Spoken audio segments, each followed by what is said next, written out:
who hit our banners? I don't see the banners. Where the banners? Oh, there they are. Somebody bring the reparations banner up here and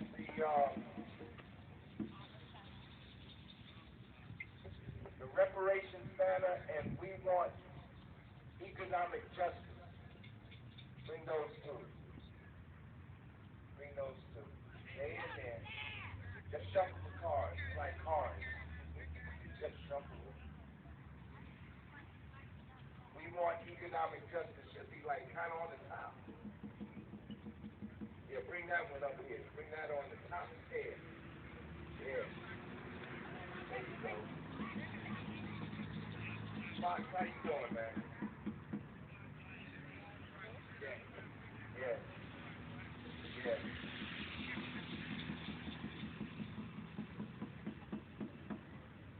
What's that? Well, if you're gonna bring the homicide one. Yeah, the homicide is in there. Yeah. Yeah, but if everybody heard banners, nobody be in the crowd. Get the banners when we get ready to march. I apologize for my lateness. There was an important forum at the Rutgers University on how we're going to pass the torch to the young people. Now, they got a group, young people feel so locked out, they got a group called the 72 percenters. Those are all the people born in 1972 and after. They feel locked out like nobody's letting them in. You know what I told them? I told them, pass the torch, that's what features. Power is taken. Want power? You got to contend for it. That's right, that's what James Brown said. I don't want nobody to give me nothing. Open up the door and I get it myself. No, it's not really. See, I don't want to get into that discussion now. We're here for reparations. We'll have that discussion at the pop meeting on Thursday. They stole us. They sold us. They owe us. They stole us. They sold us. They owe us. They stole us. They sold us. They owe us. Brothers and sisters, thank you for coming out today. This is our annual Reparations March and Rally. And today, on this day, June 22nd, let it be known that we are going to march for reparations in the city of Newark, New Jersey. The People's Organization for Progress, from our founding, we have supported the struggle for reparations for African Americans, for the enslavement of our ancestors. Not just here, but throughout the Western Hemisphere. All the colonial powers owe reparations. The United States owes reparations, but all of them engaged the enslavement of black people. Even some of those that are considered to be liberal now, like, I didn't even know that, like Sweden. Did you know Sweden was in the slave trade too? They was all in the slave trade. And all of them owe reparations to African people. And we're here today to demand reparations. This year marks the 400th year of the enslavement of African Americans in the United States. And this year marks 500 plus years of slavery in the Western Hemisphere. Because before the enslavement of African people, the indigenous were enslaved. And the irony is that we have all these black school districts in New Jersey and in New York and throughout the United States. And every October, the descendants, the children that are the descendants of those who were enslaved, sing the praises of their slave masters. Because Columbus took slaves on his first voyage, not the second and the third. The first voyage, he took indigenous peoples as slaves. And then later on, he was such a bad slave master, even among the slave masters, they had Columbus imprisoned for the way that he was treating his slaves. So Columbus Day should be abolished and we need to replace it with Indigenous Peoples Day. Columbus Day should be a day of mourning for African peoples. I can remember, and you remember, in October, we sitting there cutting out little Ninas, Pintas, and Santa Marias. Those were slave ships. Imagine some Jewish children cutting out ships, the ships that they were forced to be on when they had to leave Germany. There were enslaved people in the bellies of the Nina, the Pinta, and the Santa Maria. Those were slave ships. And our children cut out the slave ships. And you can ride by these schools in October and see the little ships in the windows of the school. Everybody that's here need to go to their local Board of Education and demand that we no longer celebrate Columbus Day. In fact, I'm almost tempted, depending how y'all feel today, maybe we need to not stop the march at Military Park. Maybe we need to go down to the Columbus Monument in North and rally down there if you're up to it. But Columbus Day is a day of mourning. And in fact, most of these holidays are days of mourning for black people. We love the slave masters so much we carry him around with us. We carry his picture in our pockets, Most of these guys on these bills were slaveholders. The one that Trump loves the most, Andrew Jackson, hunted down escaped slaves and hunted down indigenous people. He advocated the genocide against the indigenous people. What did Jackson say? The only good Indian is a dead Indian. That's Andrew Jackson. That's from his campaign, his presidential campaign. The only good Indian is a dead Indian. And he was a slaveholder. And Washington was a slaveholder. The first 7 or 8 presidents were slaveholders. And they weren't just holding slaves in the plantation. The White House, which was built with slave labor, they had enslaved people in the White House. There were slaves in the White House. That whole Washington, D.C. is the result of slave labor down there. Because who cleared the land? We're here in New Jersey, right? 1619, Africans come to Point Comfort in Virginia. People say Jamestown, but the ship actually docked at Point Comfort. 1619, the first Africans come. They come as indentured servants, but soon thereafter, most came as enslaved people. This state, New Jersey, founded as a Dutch colony, founded in 1620. By 1624, enslaved black people were here in New Jersey, clearing the land, making roads, building dams, laying the foundations, doing all the heavy work, all the heavy lifting. Slavery was not just a southern institution, it was a national institution. And some of the worst slave masters were right here in New Jersey and New York. The most active slave port on the East Coast wasn't even down south. It was New York City. And where Wall Street stands today, that's where the slave market was. That's where the auction block was. The next most active port after that was Perth Amboy, New Jersey. That was a slave port. Perth Amboy, New Jersey. And then after that, Camden. This is how you got here. You think you came here on your own. You know what Malcolm said. You didn't come here on the Mayflower.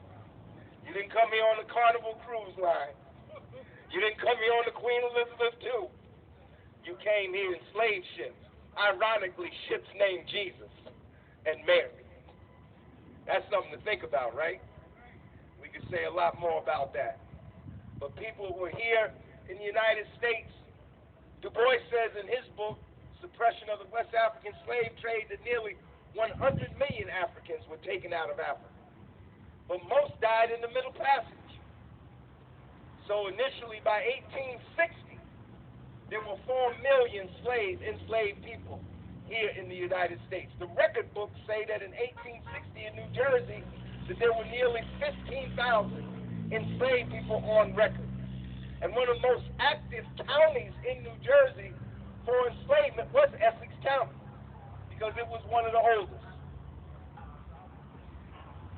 people talk about they don't owe us anything. They owe us everything.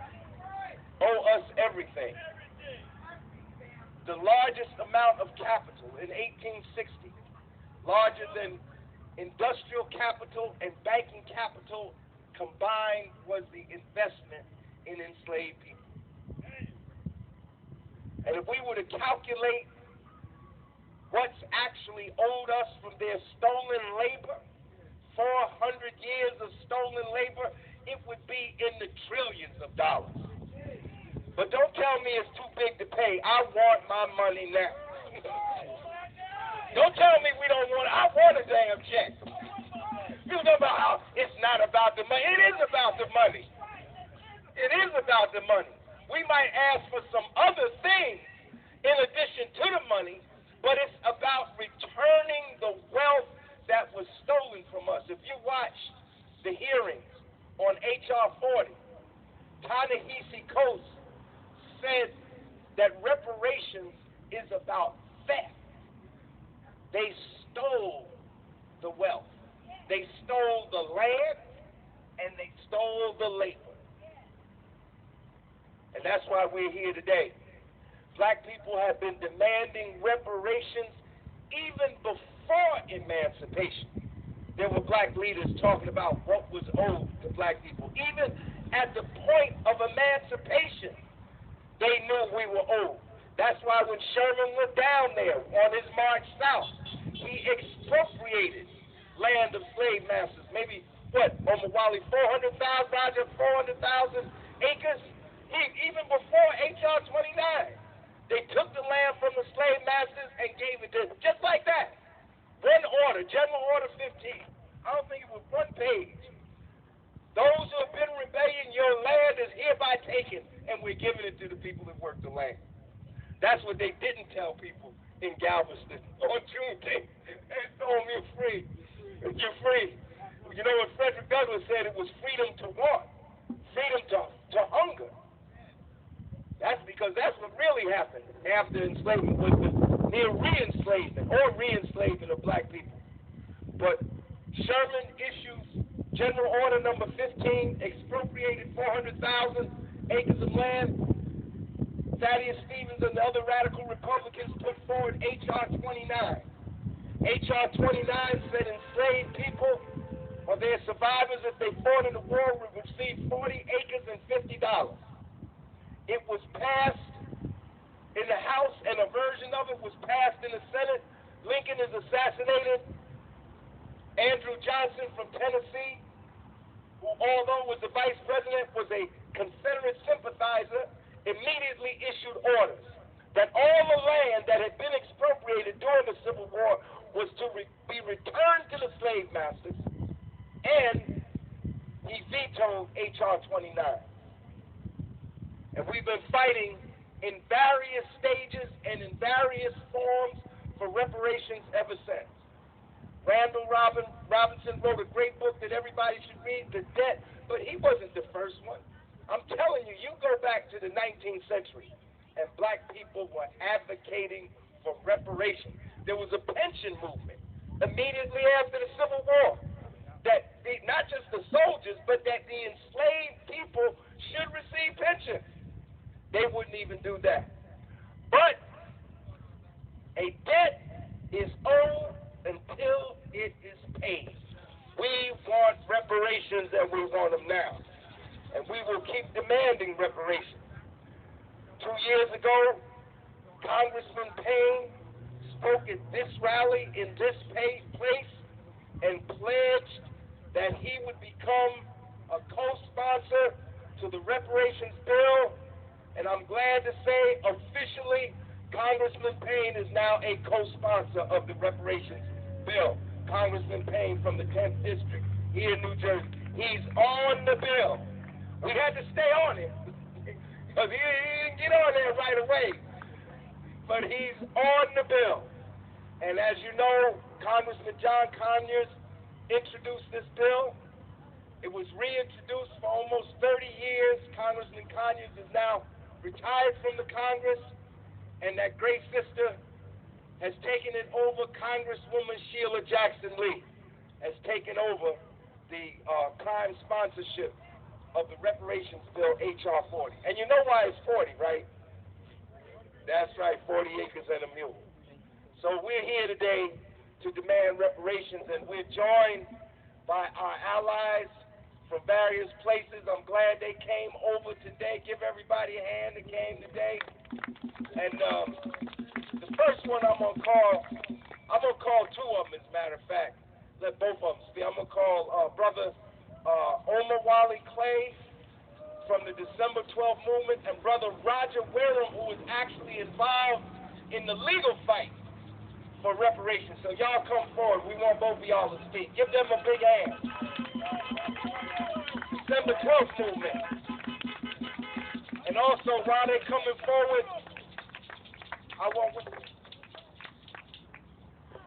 Yes, I want to note the passing of a great brother, Coltrane Chimaranga, who was a leader in the December 12th movement. So, Roger, you speaking first. All right, go ahead. They stole us, they sold us, they owe us. Reparations, and that's why we're out here today. I was reading this quote from this, they teach you in school about great authors, but I don't know if he's great, but this author named William Faulkner, and he made a statement one time. He said, you know what, the past is not dead. In fact, it's not even past. And that's the context in which we make this demand for reparations. The United States always wants to look forward. As any criminal, I do criminal defense, and if I'm defending somebody who actually committed a crime, and they decide what they want to sentence, he's going to say, don't look back. Let's just look at where I'm going. And that's how the United States deals with the crime against humanity that it committed against African people. We don't want to even acknowledge it. We're here because we understand, just as Larry said about Congressman Payne said he was going to do it, but you had to keep pushing him to do it. We've got to make them do it. This is not a demand that will be settled by their goodwill. This is a demand that attacks the very basis of their economic system. This is a demand that speaks to our right to self-determination. This is a demand that speaks to the demand for black power and development. They're not going to give it up without a fight. That's why we're here today. That's why we always support POP around this demand for reparations, because POP understands that it may get resolved in the Congress. It may get resolved in the courts. But it will only happen if we make them do it. They're not going to do it. They've never passed any legislation for our benefit out of goodwill. It was always a response to the demand in the streets. And so we're out here today. We're proud to be here. POP is POP, and all of you know what that means. So I'm going to turn this over to my comrade, Omar Wally Clay. Black power, black power, black power. Because black people need, in our street. Bob Marley did a piece once called Catch a Fire. And that's what has to happen over and over again with our people. We understand that reparation is now the talk of the nation now. Because we understand the Democrats want to get back in power. They think by saying we're going to get paid, it's going to bring us out like we did for Obama. So we understand that. But you see, when Bob wrote Catch a Fire, see, the thing is not what's happening in the Congress. It's going to be what's going to happen in our streets. The demand for reparations has to come from our streets, because that's where the demand is going to be met. Our people outraged in the streets, not begging, not asking, but demanding and taking what's theirs. When we reach that crescendo, reparations is a revolutionary question. When you hear them folks in the White House and in the Congress talk about, well, I don't think that this would solve the problems, because these problems are things that, well, we don't know anything, we weren't here. See, when they talk all that craziness, that's because they're talking about us. And whenever they talk about us, it's already a new definition of humanity, a new definition of slavery, a new definition of reparations. They redefine everything. So it's for our people and our allies who support this revolutionary demand. There won't be reparations about revolution in this country. They ain't giving up nothing but BS and bubble gum, and they out of bubble gum. So we're going to have to make the demand from the streets. So we cross the River Jordan to come over here, because that's what we're supposed to do. Where are we at supposed to be today? Here. That's where we're supposed to be. We saw Pop, Reparations, let's cross the river. You know, ain't no separation. Pop in existence, Pop is new. Yeah, that Pop ain't old. Pop is new. Because the ideas are still right. You're only as old as the ideas in your head. When the ideas in your head get backwards, that's when you age and fall in the grave and die. But as long as the ideas are real, the ideas are current, and they're unfulfilled, then it's new. And so we cross the river to join y'all like we always do. We say, what time is it? What time is it? And our nation needs healing. It needs, as Larry said, we need compensation. Now let's be clear. The basis of racism is economic. The resolution is economic. We're going to build the best hospitals in the world in our community. The best housing in the world in our community. Some brothers might want to drive a Cadillac, but Lumbe said in 1972, what's a Cadillac made out of? Rubber, steel, all of those things we have possession of, we got to take them. So they stole us, they sold us, they owe us. They stole us, they sold us, they owe us. Reparations, reparations, reparations now. So we're glad to be here to get into these Newark streets and wake up our folks.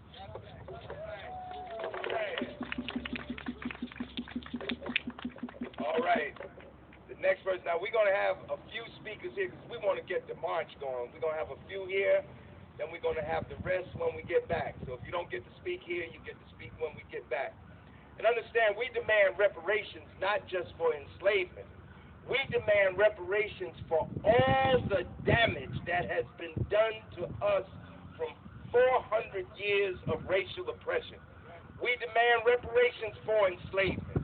We demand reparations for the post-Reconstruction period. We demand reparations for lynching. We demand reparations for the convict lease labor system. We demand reparations for the apartheid that we lived under for nearly 100 years after post-Reconstruction. We demand reparation for racial oppression that continued after the passage of the Civil Rights Act and the Voting Rights Act. We demand reparation today for all the unarmed black people that have been shot down in the police or in the streets by the police in this nation. We demand reparation for the racial violence that we continue to experience. We demand reparations for the unequal schools that continue to exist in our community. We demand reparations for all the forms of racial oppression, exploitation, and violence and discrimination that we have experienced in this country. The next person I'm going to call forward is Sister Yvette Modestine from the National African American Reparations Commission. She is a commissioner on the commission. Greetings. So happy to be here. This is historic for many of us. You know, people are talking about this is it's a new conversation, but for many of us, it's an old conversation. Reparations is not just about money. It's about the education system. It's about the medical system. It's about the fact that black women are dying, giving childbirth at a higher rate. We're dying of cancer at a higher rate because of late diagnosis. Also, I'm here to connect the dots. Reparations is not just about a U.S. issue. It's how the U.S. has played a role in the enslavement of people of African descent in other countries. As my own, I am born and raised in Panama, and I'm a child of Jim Crow in Panama. In the U.S. territory of Panama, there was Jim Crow imposed laws that segregated the black communities from the white communities. So for us, the issue of reparations is an issue of what happens to black people of African descent in Panama, but also how the U.S. played a role in what happened to us.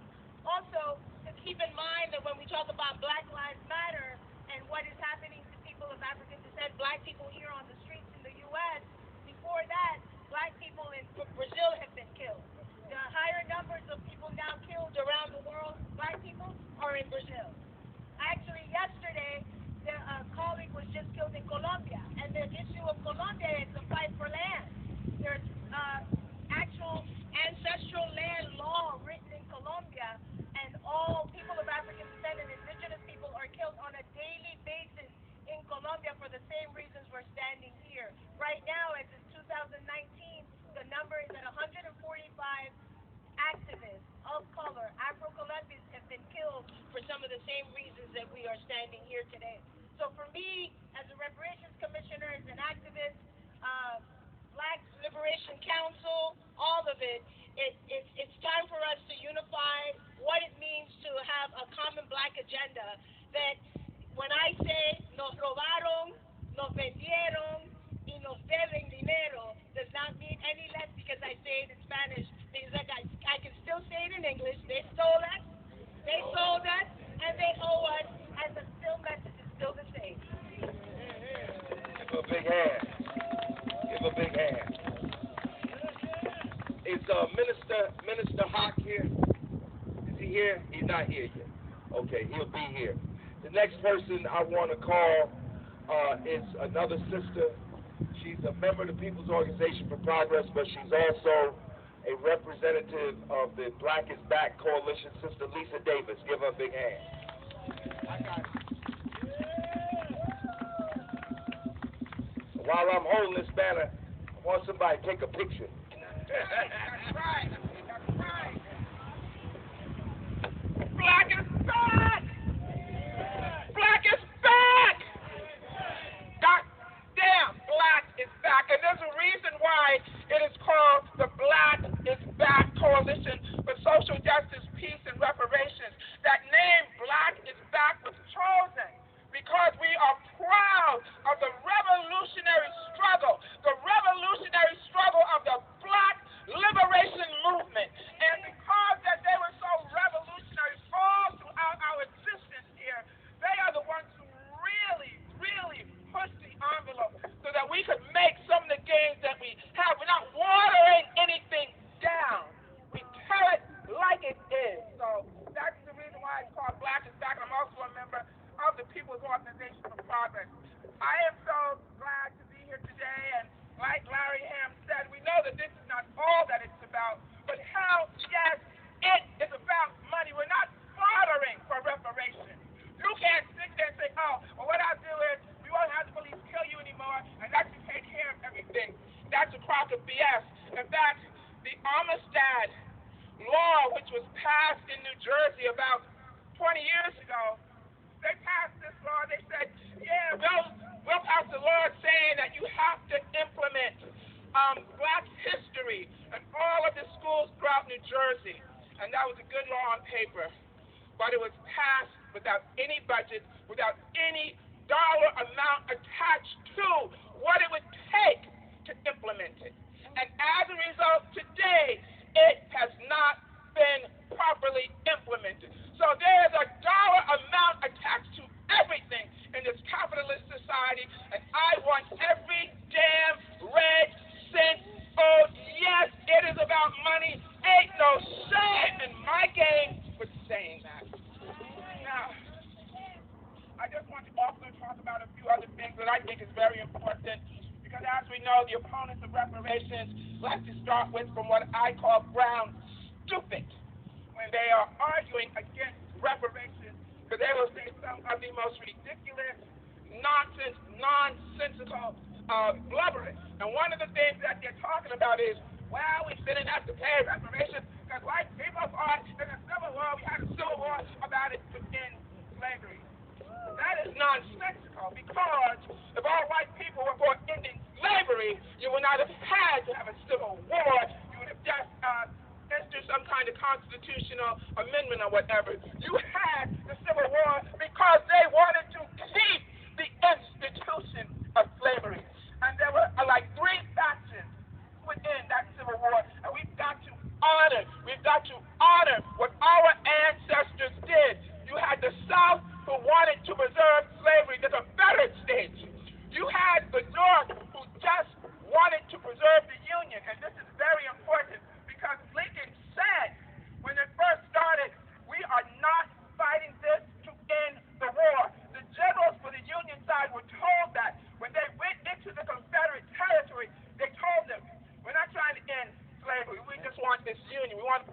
Union. That's what they were told.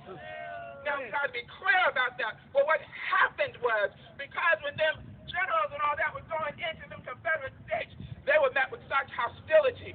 But see, you had revolutionaries who said, we are going to make this about ending this evil institution of enslavement. They were enslaved Africans. The enslaved Africans who continued to run away, enslaved Africans who were wreaking havoc on them plantations.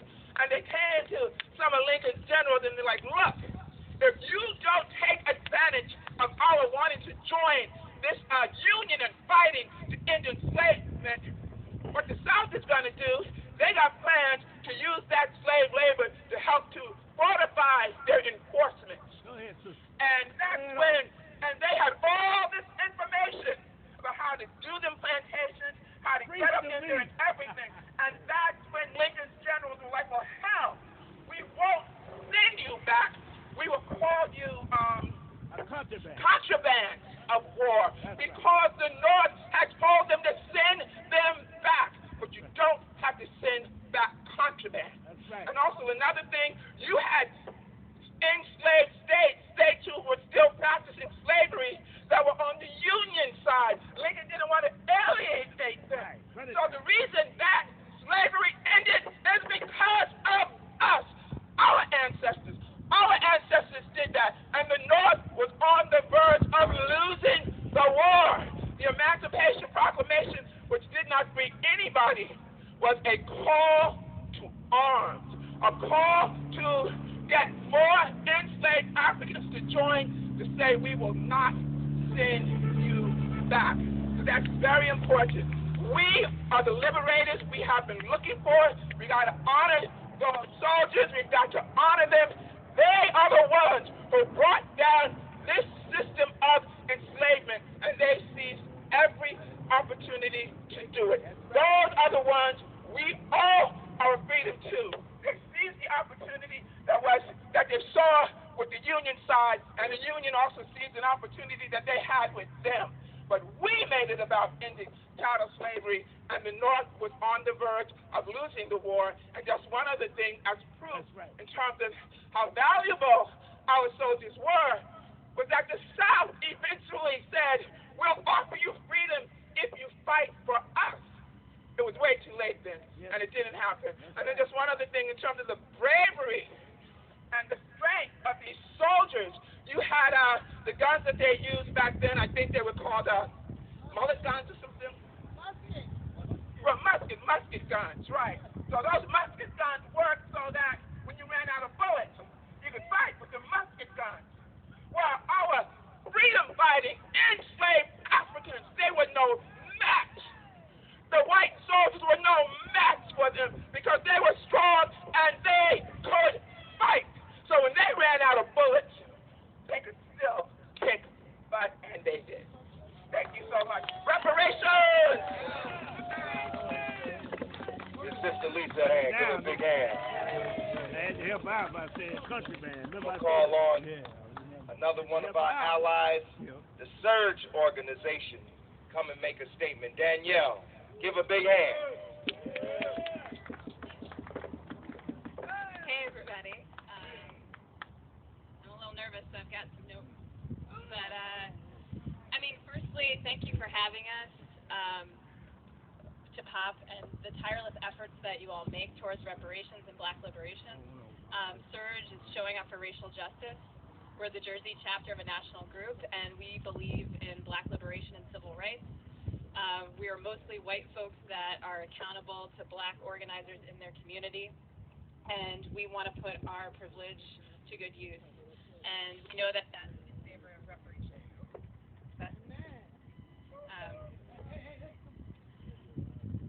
So as you've heard, you've heard the history, so I won't go back through it. But this week we've heard a lot about reparations, and it's not the first time.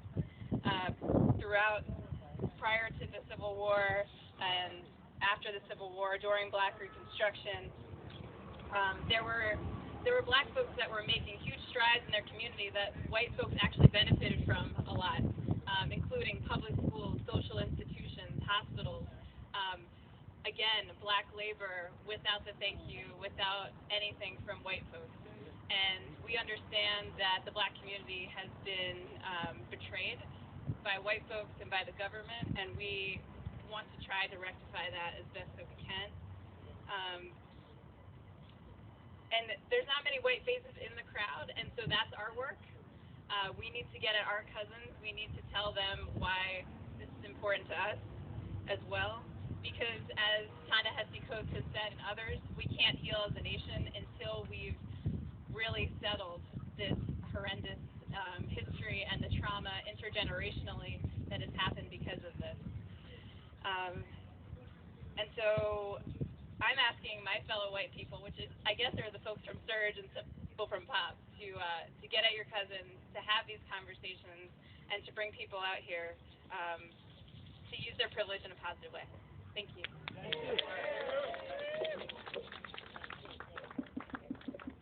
What do we want? What do we want? When do we want them? When do we want them? When do we want them? Our last speaker here is going to be Baba Zaid. Where's Zaid?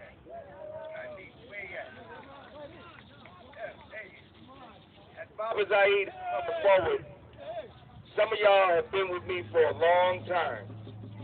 Some of y'all have been with me since we founded POP. Some of y'all was with me before that. But there's a brother here, I just want to point him out.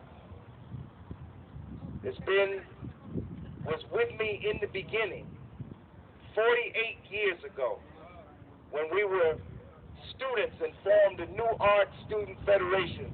Brother Arnie Penix, give him a big job. What I don't understand, though, is how over the past 48 years, my hair turned white and his didn't. I don't understand it. But let us now hear from one of Newark's famed freedom fighters, foremost agitators, Brother Baba Zaid. This is what you call me, Baba Zaid. Everybody, all power to the people. All power to the people. All power to the people. They stole us. They sold us. They owe us. They stole us. They sold us. They owe us. They stole us. They sold us. They owe us. They stole us. They stole us. They owe us. God damn it, they owe us everything. That's right. They owe us everything. Everything they got. Every drop of wealth. Every ounce of privilege. Every instance of so-called superiority in all those pretty sounding things that they have to start themselves down the throats of people all over the goddamn world. It's on the back and the blood of our ancestors. And it's time. It's time for you and me. Us to not let no crackers ever practice this question ever again. Now hear what I'm saying. At the same time, it's time for you not let the Negroes play with this game either. It's a goddamn shame that Donald Payne Jr. dragged his goddamn feet on it. And we like that brother. He's a good brother. He's a son, but there ain't nothing right about dragging your feet when you're an African ancestor, claiming to be leading our people somewhere, and you ain't going nowhere on the goddamn question of reparations. No. Look, two things, and we get ready to crush these goddamn streets. We not only have to back these racists up in the age of Trump, from the jivest liberals to the nastiest, no-good, bastard, fascist crackers like Trump and McConnell and all of them, but we also have to back up the backward tendencies that are being front of our people to confuse them. And at the same time, we have a whole generation of our children, a new generation, that's just trying to figure out what the world looks like without Barack Obama as president, that don't understand this shit. They need to get that understanding from us in no uncertain terms. There is no one is giving our children the right to pass off on the debt that was owed as a consequence of the sacrifices of your and my ancestors. We need to make our kids clear clear on that shit. We need to start these discussions like, pardon me for going the hell off. This is how deeply we need to be taking this question at this particular time in our history. This is our time. This is our moment. This is our instant. This is all in our hands on our watch. Are we going to punt the goddamn thought, or are we going to ram it down their goddamn throats? I dare say, if you're serious about this and want to be taken seriously again on the stage and theater of world politics and world play, you need to take yourself so serious that they know not to come around them crazy Africans in America if you ain't coming correct on the question of reparations. Y'all understand what I'm saying? I'm gratified supremely. So many who are here today. My beloved comrades for the December 12th movement. Y'all know I love the hell out of y'all. We've been banging in real time against the pigs in New York City. Right? In Coltrane, God, we miss Coltrane. And y'all taking it back home. Man, I'm going to tell you that pardon me for being incorrect, but that fucked me up. You understand? Coltrane, Chimaranga, one of our greatest soldiers. Love the hell out of that brother. And this I love Wally, Roger, Bonnie, so we go back. We go back. We keep it in this. Where we keep it? Yeah. Where the fight gonna be? Who gonna win? How we gonna do it? What's coming? What's the sound of war? That's how we get down. That's how we get down. They call it Abdul Muhammad, and I missed the hell out of my big brother. Came time for the Million Youth March. He's figuring this out. Stretching the ball head. Where the hell am I going to? In New York. I need some, pardon me, y'all, some real niggas. And we said, God, the realest niggas in New York are the December 12th movement. And when it came time to make the Million Youth March happen, it was that relationship, that bond, that alliance, that organization. And then when it came time to battle, I said when it came time to battle them damn pigs who attacked us at the Million Youth March, we whooped their behind. In on the street and in the courtroom. I had to take one of my soldiers, who was our lone casualty, Jaja Shakur. Our lone casualty. We got there, the sister was the head of the hospital and said, we kind of figured this was happening. But I want you to know that the score is 17-1. 17 of theirs in the hospital, the one on. I'll take them goddamn numbers anytime. If you must bang, damn it, bang for freedom. So, and listen, my beloved, you got a star here in the midst. Come all the way from Boston by way of Panama. Look, let me tell you who this sister was trained by. We getting ready for the 50th anniversary of the Black Solidarity Day. We need to figure out how we need to turn that shit up. Carlos Russell gave us the Black Solidarity Day. Carlos Russell gave us that Barry Brothers Young Queen right there, Yvette Bodenstein, right? Smashing the double consciousness for Africans who speak Latin, who speak Spanish all over the world, the way we've been smashing the double consciousness by backing up this pig all over the world. Y'all all right? I'm going buck wild on this goddamn mic. But you know what? I mean, these last several days, watching Chim go into the ground on our ground in liberated arms, treated with honors, that means something to us, man. That means something. And we need to be about earning and being the barriers of the honor of our people and our ancestors. And I can't think of no better way to earn that honor is on the battleground on these goddamn streets for power and justice. It ain't just for justice. The great Amiri Baraka said, we ain't just fighting for justice. God damn it, we fight for power. Power. See? Black power. Black power. Black power. Black power. Because black people need. Y'all right. All right. Y'all all right? They stole us. They sold us. They owe us. So now let's go bum rush the goddamn show.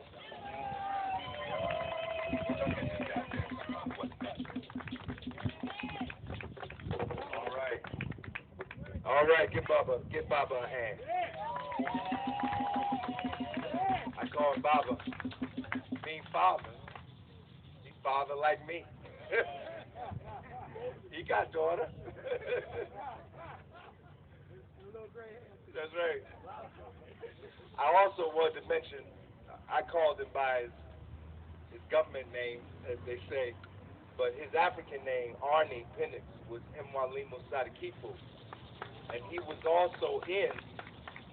in the Committee for a Unified North.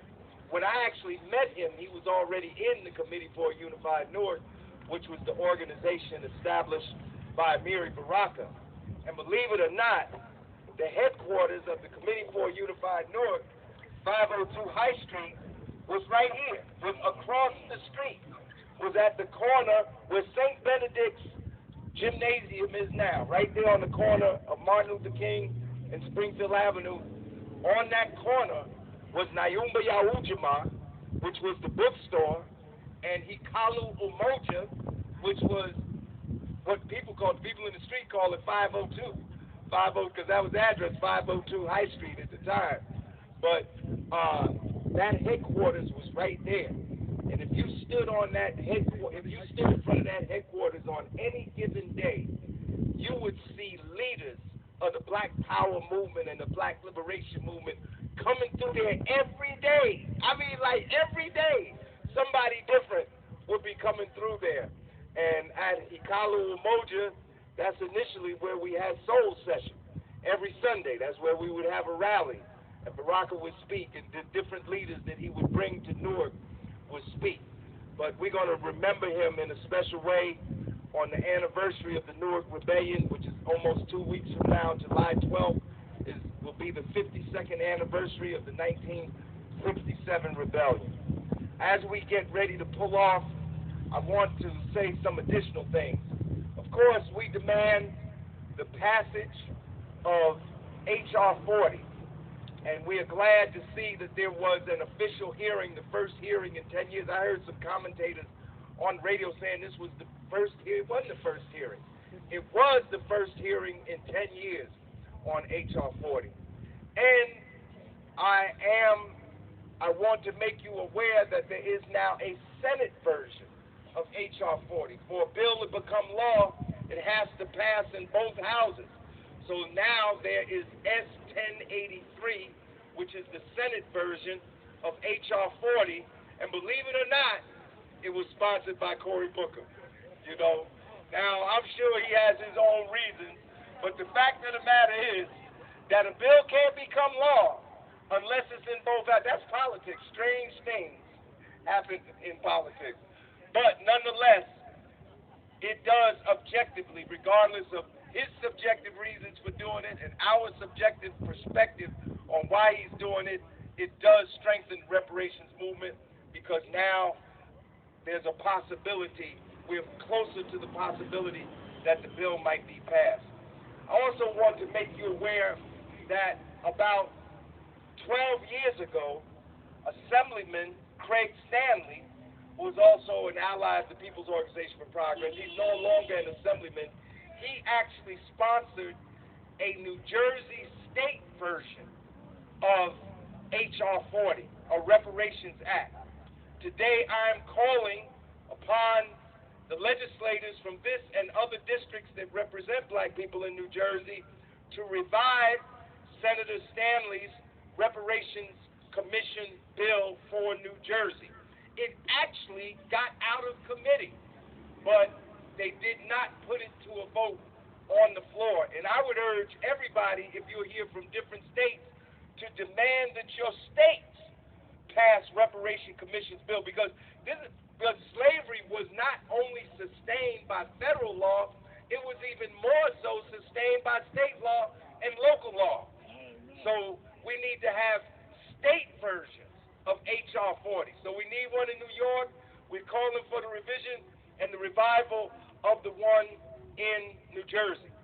In other countries, particularly in the Caribbean, the emancipation, the ending of enslavement is a national holiday. It should be a national holiday in the United States of America. It should be a national holiday here in the United States of America. Now, some people take Juneteenth. Just this week in Pennsylvania, Juneteenth became an officially observed state holiday. I don't know if they actually let people off work, but it's officially recognized. We may debate what that day needs to be. I frankly think it needs to be after the passage of the 13th Amendment. But whatever the day is, it should be a national holiday. Our emancipation should be a day off. And if they don't give it to us, we should take the damn day off anyway. If you notice in Newark and in Essex County, they've been putting up a lot of monuments. They just unveiled a monument to Ken Gibson. It's in the Lincoln Park. There's a monument to Congressman Donald Payne right behind the courthouse here. There's a Lincoln monument. Oh, not a Lincoln. Well, there's one, but that was in the 20th century. There's a Martin Luther King monument up on High Street. Nowhere in New Jersey is there a national monument to the enslavement of African people. I demand the establishment of a monument here in Essex County to the enslavement of people here in New Jersey. And I think there should be one in every state. Everywhere where our people are, there should be a monument where people can come together and remember what happened. Remember, one of the greatest, most effective tools of oppression is to erase collective memory. If you don't remember you were oppressed, how will you fight against your oppression?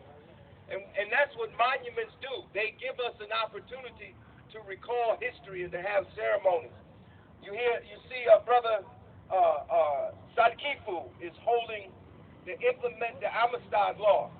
12 years ago, the Amistad Act was passed in New Jersey, not only for the establishment of Black history courses, but to ensure that Black history is taught in all social studies courses in all public schools. There are 600 school districts in New Jersey. Only 5 of them have actually implemented the Amistad Law. We demand the implementation of the Amistad Law. It's a state law. It should be implemented in all districts in this state. The other thing is, in New Jersey, on Memorial Day, and you all know that Memorial Day, I didn't know this until recent years. Memorial Day comes out of our experience. It started at Decorations Day to mark the mass massacre of Union soldiers, particularly Black Union soldiers in South Carolina. So on Memorial Day, I went to the African Cemetery in Pennington, New Jersey. It's called the African Cemetery. It's been called that since 1862. Those Black people knew who they were. The Black Civil War soldiers and the white Civil War soldiers could not be buried in the same graveyard, even here in New Jersey. The Black people bought land, set up a cemetery, and if you go there, you look at the headstones. It's not just when they were born and when they died. They have on their headstone what they did. And I think that was purposeful. They wanted you to know that they fought in this war. Infantry, cavalry, these are the words that I saw, cannon master, were on these headstones. They wanted you to know through posterity the price that was paid. The problem is that those headstones are so old that in another couple of years you won't even be able to read what's on them. Today I call for state and federal aid to all cemeteries that have Civil War soldiers to properly preserve their memorials on their graves. And the next time we have Governor Murphy at an event like we did the other day, we need to ask him. There should be state and federal aid going to that cemetery in Pennington to make sure that's national history, that's state history. Let me tell you the other thing that the family that keeps up the cemetery told me that I didn't know. And I thought I knew something, but every day I find out I know nothing, right? I asked one of the ladies, I said, what does CNN on the headstone stand for? It said, Connecticut. I said, oh, but he's buried here in New Jersey. She told me that in New Jersey, the Black men that wanted to enlist in the Civil War could not enroll in the Union Army in New Jersey. They had to go to Connecticut and to Philadelphia to Pennsylvania to enlist in the Union Army. Think about that. That's deep, right? That's deep.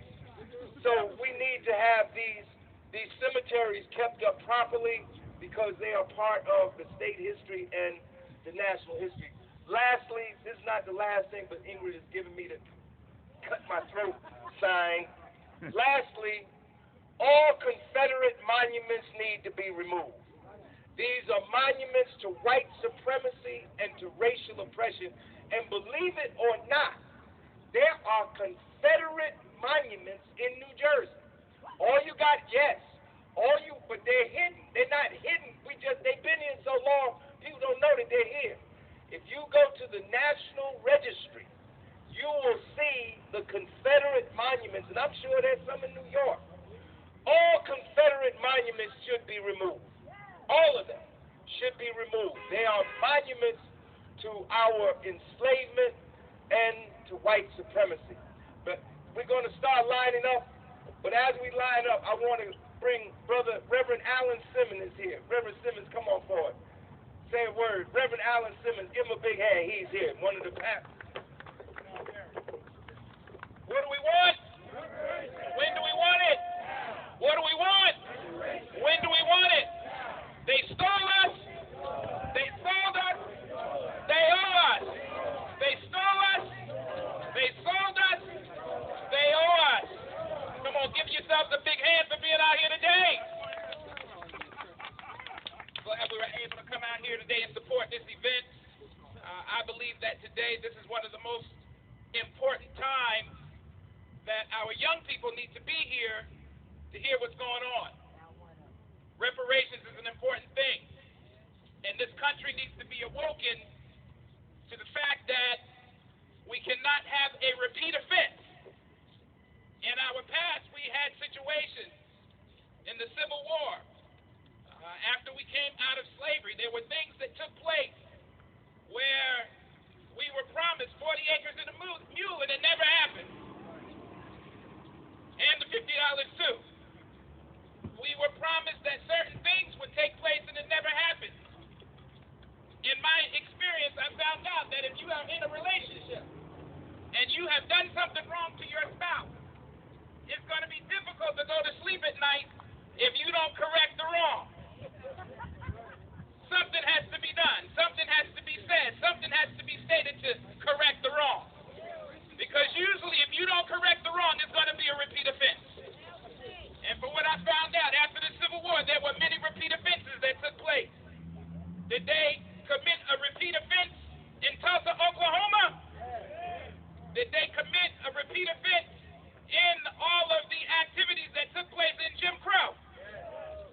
Are they still committing reoffenses with continuous redlining that takes place on every Martin Luther King Boulevard in the United States? And so as I am here today, we need to say, no more reoffenses will take place. We want reparations. We want it now. Somebody say, no justice. No justice. No justice. Reparations. Reparations. When do we want it? Thank you, Reverend Simmons. All right, let's line up. We're going to take the reparations banner in the front, all other banners after that. Everybody should take a banner. The banners are down there. I need two people to take the flag. The flags that over here. I need two flag bearers over here. Take one, Kendall. Somebody take the pop flag, Kendall, the gold one. And we need somebody to take the red, black, and green. Daniel, come on. Take the red, black, and green flag. You carried it last time. Everybody get a banner. Let's go. We're getting ready to pull out.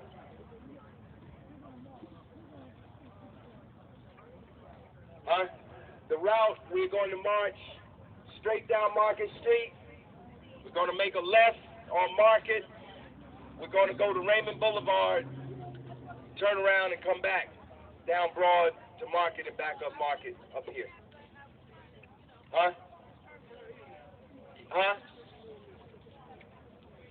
We're going to Raymond Boulevard. Yeah, we're going to whatever we submitted to the police, that's what we're going to do. All right, let's go, folks. Everybody get a banner. Come on. If you're not carrying a banner already, get a banner. And let's line up. Where's Robert? Bob, where you at, Bob? Bob, face the street. Face the street, Bob. And everybody falling, Nello falling behind Bob. Everybody falling behind Bob. And Nello, they're facing the street now, right by the light pole there. Falling behind Nello, right by the light pole there. There you go. There we go. Come on. You staying? All right. Everybody, let's go.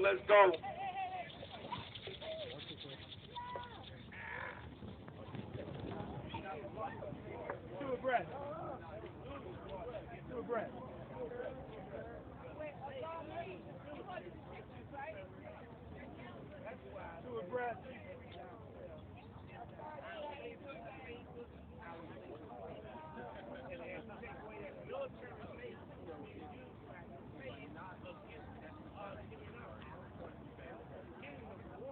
All right.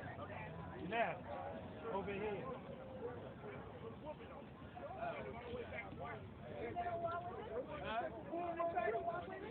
All right now, I'm scared of you.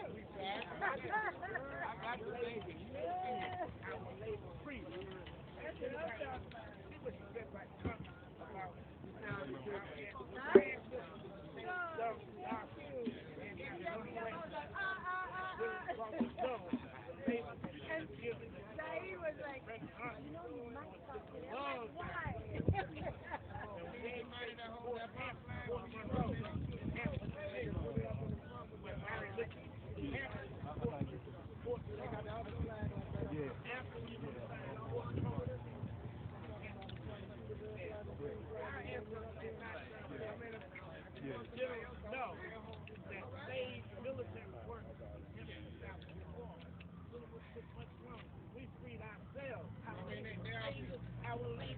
People staying here.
What do we want? Now look. Wait a minute, back up. Everybody back up. Now the purpose of having a lead banner is so people can see it. So I ask the people who are walking, if you have to walk in the front of the banner, stay to the side. Because I was looking at tapes from the last march. You couldn't see the banner. Because everybody in front of the banner. The whole purpose of having a lead banner is so people can see what we're marching for. What do we want? Reparations. When do we want it? Now. What do we want? Reparations. When do we want it? Now. What do we want? When do we want it? What do we want? When do we want it? What do we want? When do we want it? Slow down, Bob. Too fast. Slow down. What do we want? When do we want it? What do we want? When do we want it? Go ahead, Bob. What do we want? When do we want it? What do we want? When do